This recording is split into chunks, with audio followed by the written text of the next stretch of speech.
Welcome back, historians. Let's now have a look at a little bit of an overview of the short and long-term causes of the French Revolution.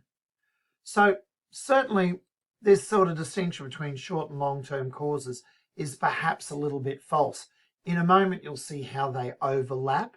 But look, it's a good tool to give you an insight into what causes this revolution in 1789. Let's start with some of the long-term causes first. As you've realised by now, the estate system of the Ancien regime was incredibly unequal. Taxes were overwhelmingly paid by the Third Estate. The First and Second Estates had overwhelmingly the privileges, the opportunities of society. The Third Estate overwhelmingly had duties of service to the First and Second Estate. On top of that, the bourgeoisie, the most educated and talented members of the Third Estate, had their ambitions stifled by like a ceiling at which they could not advance in society. They, no matter how talented, no matter how educated they were, they couldn't really take on the positions of power that existed within the Ancien regime because they were reserved for the members of the Second Estate. A quick example of that would be if you're a member of the Third Estate, if you're a member of the bourgeoisie, no matter how talented you are in the military, no matter how good you were at tactics, leadership, taking soldiers into battle, you could never become an officer in the army of the French king because you were not born into the nobility. Secondly, a long-term cause is a change in the way people think. The Enlightenment is happening in the 16 and 1700s, the birth of a whole range of new ideas and ways of thinking. Now, these ideas come through in science. People like Sir Isaac Newton, who are talking about gravity for the first time. The scientific method is starting to take place in the scientific world, but in the humanities, in the social science world, the rational scientific ideas of liberty, of freedom, of equality, of a brotherhood of people, a community of people working together for a common cause instead of just serving the needs of a king. These ideas have taken off. Writers such as Jean-Jacques Rousseau is talking about a social contract that exists between the rulers and the ruled, that each of these owe obligations to each other. And if those obligations aren't fulfilled, the contract between them breaks down and people have a right to rebel. These rational ideas are revolutionary ideas, and they lead, as I've got in this middle image that's come up, to violent uprisings such as the American Revolution. And you're seeing a scene there of the Boston Tea Party. So there's the ideas of the Enlightenment, philosophers, the thinkers of the Enlightenment. These are revolutionary ideas. Finally, in the face of these pressures to reform, in the pressure of people criticizing inequalities in the system, under the pressure of people challenging it as a legitimate way of organizing a society, the philosophers, we've got existing in France a rigid and unchangeable social system. The absolute monarchy is centered on the power of the king. Those with privilege have no incentive and no ability sometimes to actually change the system. And of course, the short-term causes of the revolution compound this. France was suffering from a massive financial crisis. France was going bankrupt. The king had involved France over generations, by the way. A number of kings had involved France in expensive wars that they had both won, such as the American Revolution on the winning side, and lost. These wars had to be paid for. They had a royal court, hugely expensive in their palaces, hugely luxurious. This was draining the Bank of France to an empty point, and there was only so much tax that the Third Estate could pay.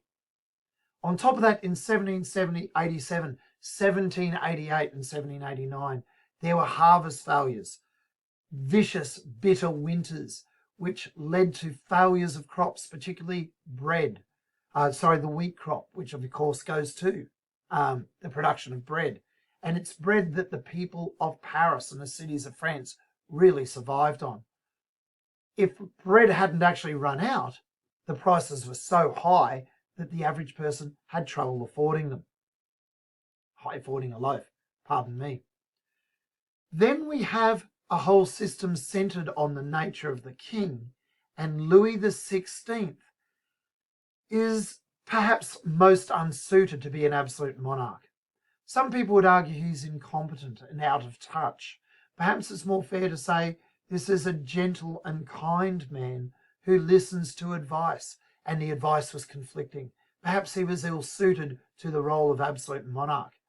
His grandfather, Louis XIV, was called the Sun King. He centered the entire royal court and the Kingdom of France on his personality in the way that the solar system is all revolving around the sun. Louis XVI is no Louis XIV. He's a person that likes to be popular, likes to be easy to get along with. And perhaps that's really unsuited to the crisis that France is in, where tough decisions needed to be made. We also have Marie Antoinette, his queen, an Austrian queen. Why is she so unpopular? Well, there's a number of reasons. Firstly, the very fact that she is an Austrian princess marrying the French king. Austria traditionally was an enemy of France. She's mistrusted by the people. She perhaps is seen as out of touch, aloof, not connected to the French people at all. For a variety of reasons, Louis XVI and his Queen Marie Antoinette do not have an heir. For whatever reason, she doesn't fall pregnant. And this means perhaps that she is, and she's blamed for it by the way, she is putting at risk the royal household, the line of French kings moving into the future in the Bourbon dynasty. So there's a sense that she's letting down the French people. We've got this central issue of being an absolute monarch means Louis XVI must be all-powerful, all-controlling, the mark of authority in France. And there's a sense that King Louis XVI isn't even a master in his own house, that he's unable to bear an heir, provide the kingdom with an heir. So if he is unable, if he's impotent and powerless in his own household, perhaps he is also impotent, powerless in his own kingdom. And this leads us to a sense that a revolution, an uprising by the Third Estate is almost inevitable. Let's now have a look at these images. I think they kind of capture some of the ideas I've raised here. Starting in the middle, this artwork, this etching from 1789, is called The Third Estate Crushed. We see the two estates, first and second, first in the clothes of the clergy, the nobleman with his sword and staff standing on a rock crushing the Third Estate. This rock is labelled with taxes and duties that are forced upon the working classes of France.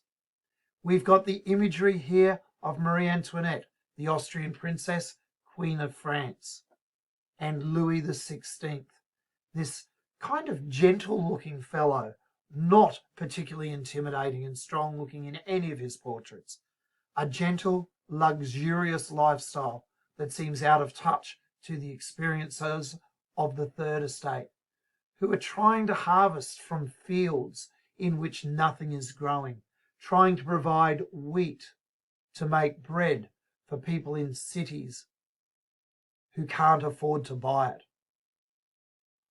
At the same time as this hardship, the nobility and our king and queen live and go to court in the magnificent Palace of Versailles in the bottom of the screen here. This is an interior view of the great ballroom of Versailles. This expensive luxury at a time where France's Third Estate are wanting change.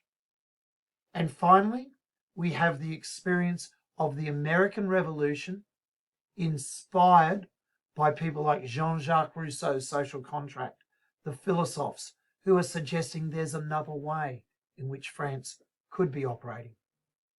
All of those elements combined together to bring about the end of the Ancien regime and a revolution in 1789.